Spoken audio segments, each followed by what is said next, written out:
다 함께 사도신경으로 우리의 신앙을 고백하도록 하겠습니다. 전능하사 천지를 만드신 하나님 아버지를 내가 믿사오며 그 외아들 우리 주 예수 그리스도를 믿사오니 이는 성령으로 잉태하사 동정녀 마리아에게 나시고 본디오 빌라도에게 고난을 받으사 십자가에 못 박혀 죽으시고 장사한 지 사흘 만에 죽은 자 가운데서 다시 살아나시며 하늘에 오르사 전능하신 하나님 우편에 앉아 계시다가 저래로서 산자와 죽은 자를 심판하러 오시리라. 성령을 믿사오며 거룩한 공예와 성도가 서로 교통하는 것과 죄를 사하여 주시는 것과 몸이 다시 사는 것과 영원히 사는 것을 믿사옵나이다. 아멘. 다 함께 찬송 28장 부르시겠습니다. 찬송 28장입니다.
오늘 우리에게 주신 하나님 말씀은 창세기 49장 1절부터 12절까지입니다. 제가 읽도록 하겠습니다. 야곱이 그 아들들을 불러 이르되 너희는 모이라. 너희가 후일에 당할 일을 내가 너희에게 이르리라. 너희는 모여 들으라. 야곱의 아들들아, 너희 아버지 이스라엘에게 들을지어다. 르우벤아, 너는 내 장자요 내 능력이요 내 기력의 시작이라. 위풍이 월등하고 권능이 탁월하다마는 물의 끓음 같았은즉 너는 탁월하지 못하리니 내가 아버지의 침상에 올라 더럽혔음이로다. 그가 내 침상에 올랐었도다. 시므온과 레이는 형제요 그들의 칼은 폭력의 도구로다. 내 호나 그들의 모의에 상관하지 말지어다. 내 영광아 그들의 집회에 참여하지 말지어다. 그들이 그들의 분노대로 사람을 죽이고 그들의 혈기대로 소의 발목 힘줄을 끊었음이로다. 그 노여움이 혹독하니 저주를 받은 것이요 분기가 맹렬하니 저주를 받을 것이라. 내가 그들을 야곱 중에서 나누며 이스라엘 중에서 흩으리로다. 유다야, 너는 내 형제의 찬송이 될지라. 내 손이 내 원수의 목을 잡을 것이요 내 아버지의 아들들이 내 앞에 절하리로다. 유다는 사자 새끼로다. 내 아들아, 너는 움킨 것을 찢고 올라갔도다. 그가 엎드리고 웅크림이 수사자 같고 암사자 같으니 누가 그를 범할 수 있으랴. 주가 유다를 떠나지 아니하면 통치자의 지팡이가 그 발 사이에서 떠나지 아니하기를 실로가 오시기까지 이르리니 그에게 모든 백성이 복종하리로다. 그의 나귀를 포도나무에 매며 그의 암나귀 새끼를 아름다운 포도나무에 맬 것이며 또 그 옷을 포도주에 빨며 그의 복장을 포도즙에 빨리로다. 그의 눈은 포도주로 인하여 붉겠고 그의 이는 우유로 말미암아 희리로다. 아멘. 네, 할렐루야. 네, 오늘도 하나님 앞에 나오신 성도님들에게 주님의 사랑이 넘쳐나시기를 기도드립니다. 사람들은 임종이 찾아오면 그 임종 직전에 유언을 남기기도 하고, 그리고 어떤 사람은 정신이 그나마 온전할 때 가족에게 남기고 싶은 유언을 글로 적기도 합니다. 예전에 햄버거 프랜차이즈로 큰 돈을 번 미국인이 임종시 남긴 유언을 본 적이 있는데, 자녀들을 다 모아놓고 그가 남긴 말이 햄은 얇게 썰어야 한다라고 했다고 합니다. 여러분, 주기철 목사님은 돌아가시기 전에 오 하나님 내 영혼을 받으시옵소서 이렇게 고백을 했다고 합니다. 여러분들은 자녀들에게 어떠한 또 유언을 남기시겠습니까? 오늘 본문은 야곱이 죽으면서 12아들에게 남긴 유언의 내용입니다. 아브라함이나 이삭의 죽음 때에는 어떤 유언도 성경에 기록되어 있지 않습니다. 그런데 야곱이 했던 그 유언은 12아들에 대해서 각각 기록으로 남겨져 있습니다. 그것도 꽤 길게 남겨져 있습니다. 야곱이 남긴 이 유언의 내용을 읽으면 여러분 어떠한 생각이 드십니까? 이것이 부모가 자녀에게 남긴 말일까 하는 의아한 부분도 있습니다. 왜냐하면 축복도 있지만 저주도 있기 때문입니다. 먼저 야곱의 유언의 성격을 이해할 필요가 있습니다.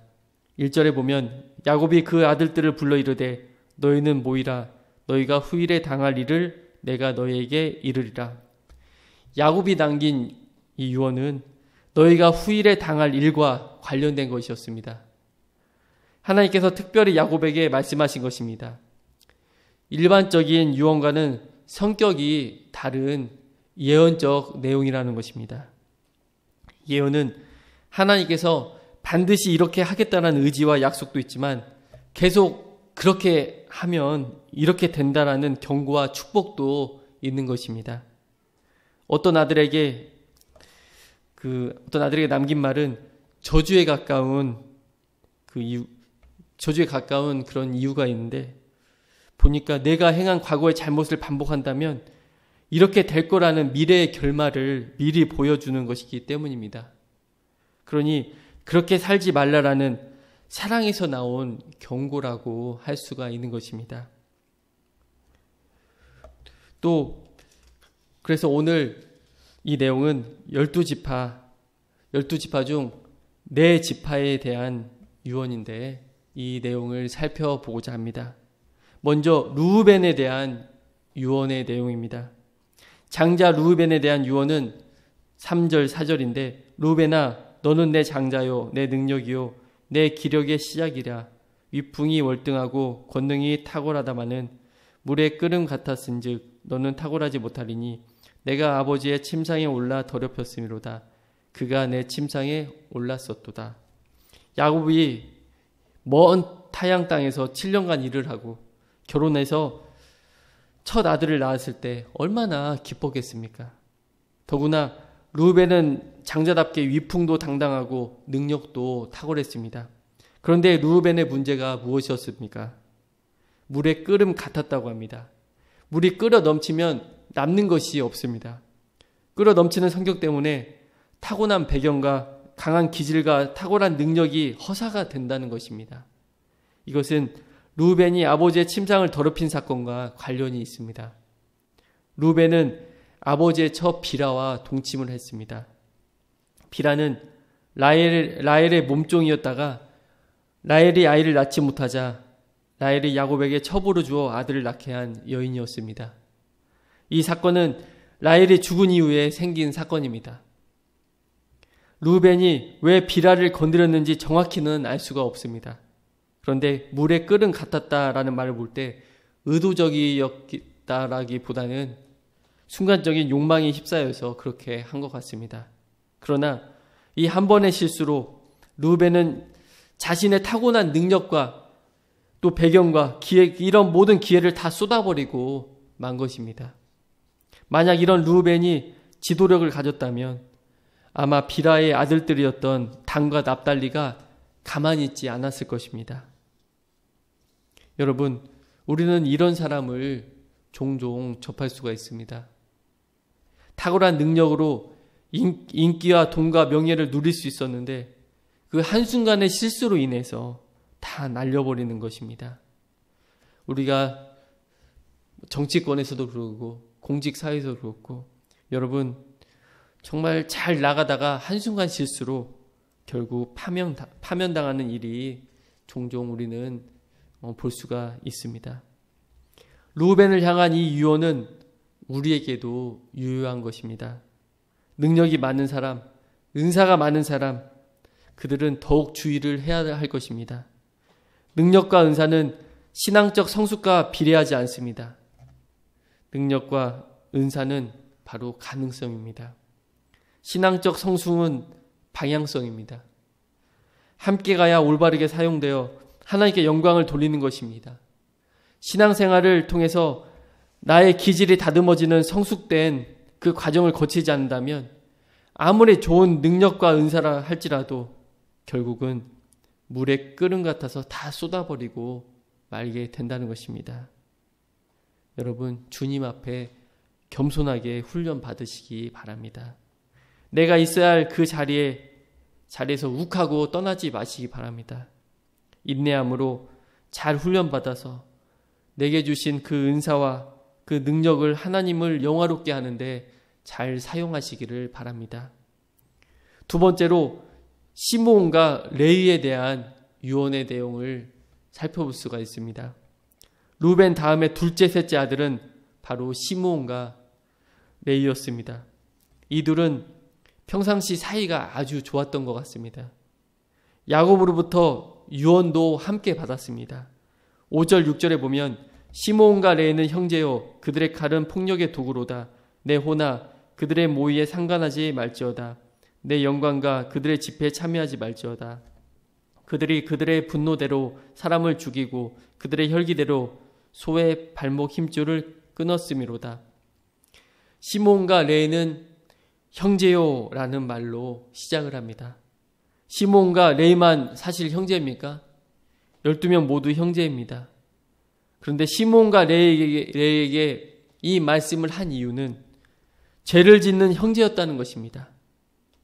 그리고 칼은 방어의 도구가 될 수도 있고 요리의 도구가 될 수도 있고 수술의 도구가 될 수도 있고 예술을 사용하는 데 도구로 사용될 수가 있습니다. 그런데 이들은 폭력의 도구로 사용하기로 의기투합한 형제라는 것입니다. 이것은 여동생 디나가 세겜 족장의 아들에게 겁탈을 당한 후에 그 보복을 위해 시므온과 레위가 공모한 사건을 배경으로 하고 있습니다.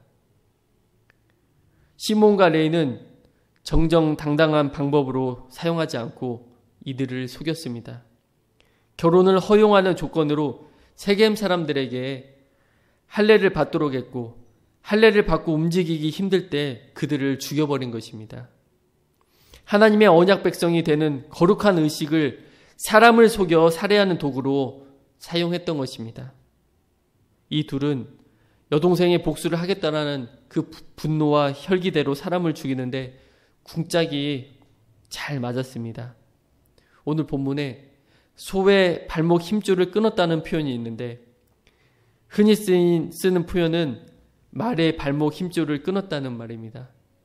전쟁 도구인 말의 발목 힘줄을 끊었으므로 다시 반격할 수 없도록 그렇게 만든다는 표현입니다. 그런데 소의 발목 힘줄을 끊었다는 것은 그럴 필요도 없는 소의 발목 힘줄까지 끊었다는 불필요한 사륙을 했다라는 그러한 표현입니다.